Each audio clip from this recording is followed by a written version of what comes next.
कहानी माँ की आखिरी चिट्ठी। संध्या का समय था। आसमान पर ढलते सूरज की लालिमा फैल रही थी। अस्पताल के कमरे में अजीब सी खामोशी छाई हुई थी। मशीनों की बीप बीप की आवाज ही कमरे में जिंदगी का एहसास करवा रही थी।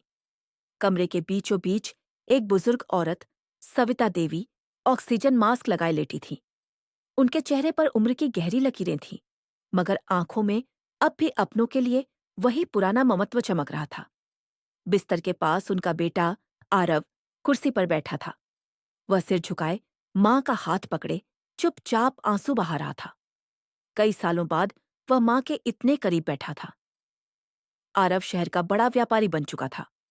दौलत, शोहरत और व्यस्त जिंदगी ने उसे इतना घेर लिया कि माँ को देखने का समय ही नहीं मिल पाता था।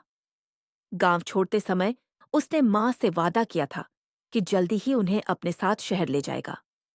मगर साल दर साल गुजरते गए और माँ उसी टूटी फूटी पुरानी हवेली में अकेली रह गई। आज अचानक डॉक्टरों ने खबर दी थी कि माँ के पास बहुत कम समय बचा है। ये सुनकर आरव दौड़ा दौड़ा गांव आया। माँ को देखकर उसके भीतर पछतावे का समंदर उमड़ पड़ा। सविता देवी ने धीमे स्वर में कहा, आरव बेटा, रो मत। ये वक्त रोने का नहीं, सुनने का है। मेरे पास तेरे लिए एक चिट्ठी है। उन्होंने कांपते हाथों से तकिए के नीचे से एक पुरानी लिफाफा निकाला। आरव ने थरथराते हाथों से उसे खोला। चिट्ठी।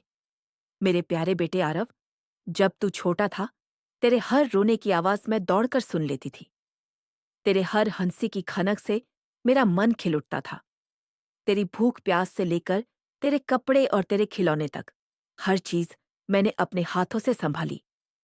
मुझे गर्व है कि तू बड़ा आदमी बन गया।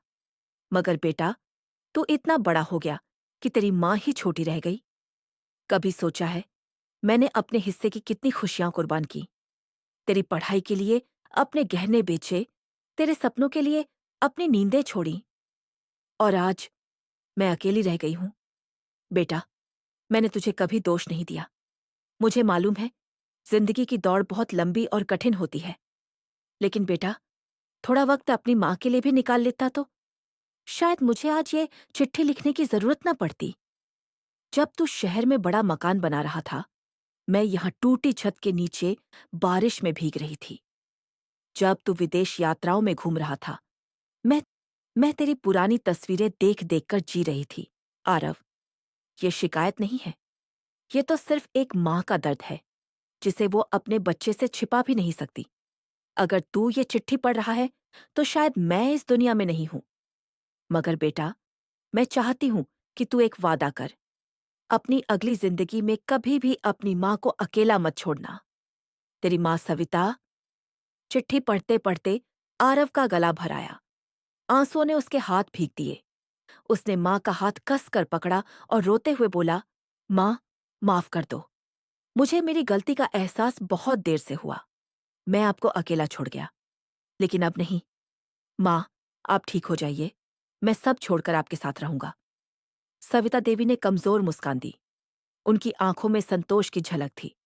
उन्होंने धीरे धीरे कहा, बेटा, अब मेरा समय पूरा हो गया है, लेकिन मुझे खुशी है कि तू आया। मैं तेरे बिना नहीं जाना चाहती थी। आरव ने माँ को सीने से लगा लिया।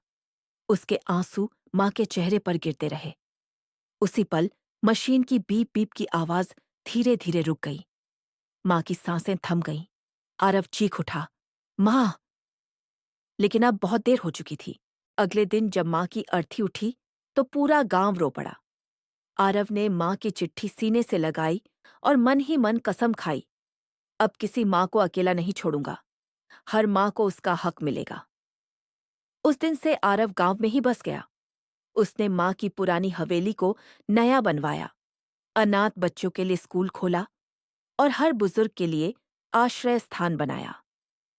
माँ भले ही चली गई, मगर उनकी आखिरी चिट्ठी ने बेटे की जिंदगी बदल दी।